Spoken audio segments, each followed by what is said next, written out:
See, this is me, Boba Fett.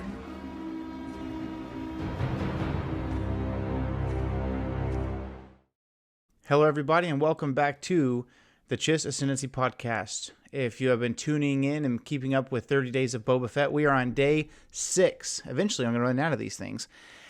So today, it's a very short and sweet and to-the-point episode, but I just wanted to expound upon the simple and commonly known fact that Boba Fett is the greatest bounty hunter of all time that the galaxy has ever known. Listen, it's not that big of a deal.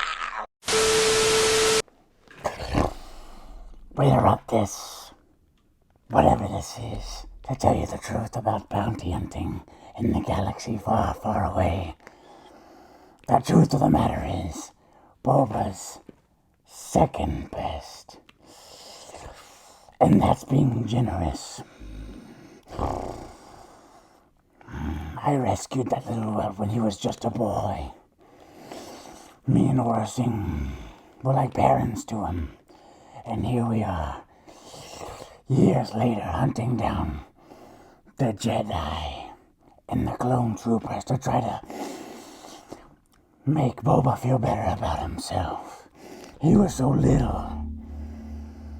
And then he grows up, gets too big for his scales, and turns on us. We form Great Claw with Dengar. But that only lasts so long. By the time of the Empire, we were no longer working together. He beat me down solo, and didn't even grant me the joy of skinning that Wookiee alive. Then Crimson Dawn stole Han Solo from Boba Fett.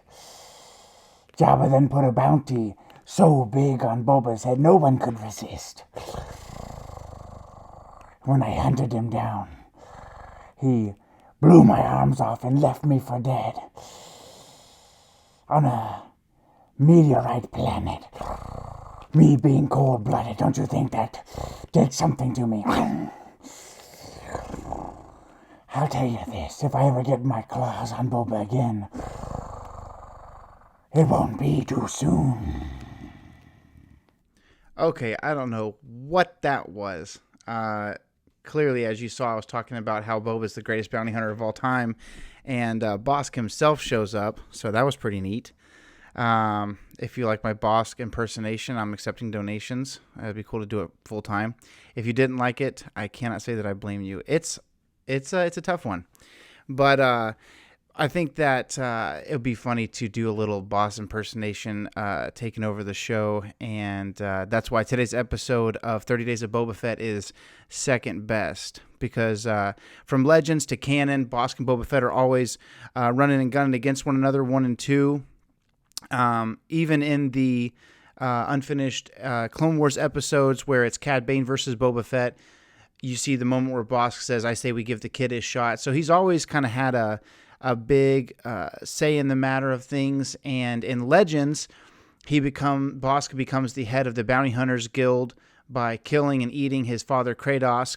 And in canon, you see he and Boba Fett and Dengar form a triumvirate of bounty hunters called Crate's Claw, which I think is super cool. Kind of hard not to focus on Darth Crate when you say stuff like that, but it's a pretty neat little group that they've got there. But by the time of Empire Strikes Back, Boba Fett feels like he's better just working solo, no pun intended, which is so interesting to see him working with Fennec Shand now that Book of Boba Fett's coming out.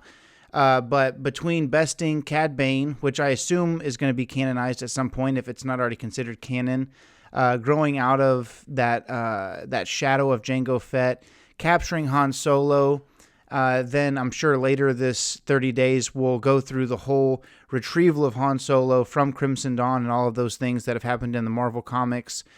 Just time and time again, he proves that he's the best.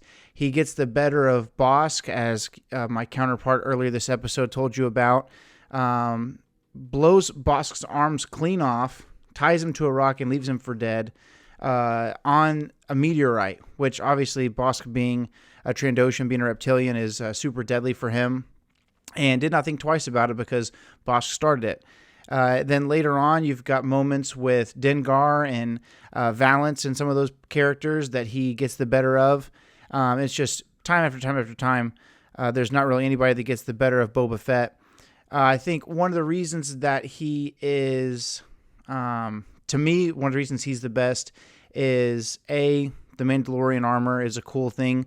The mystique around him, the characters, the characteristics that he has, where you feel like you know him, but you're not sure.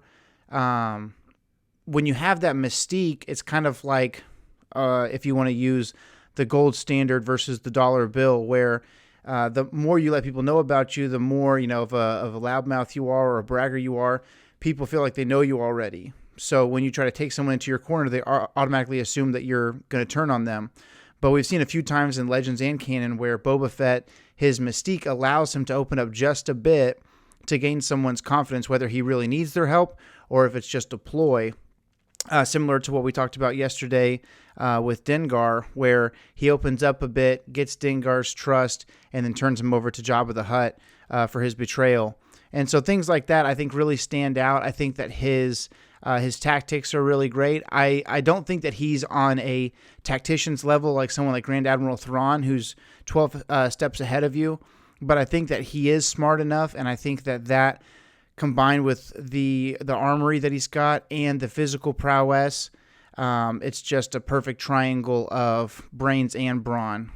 You've got characters from other universes like Avatar: Last Airbender, when they have the fake wrestling thing going on where you meet Toph, and you have a character like the Boulder or the Hippo, who there's these super strong dudes, but they're all air upstairs, and then you've got characters who are super smart, but don't have the physical prowess and things like that.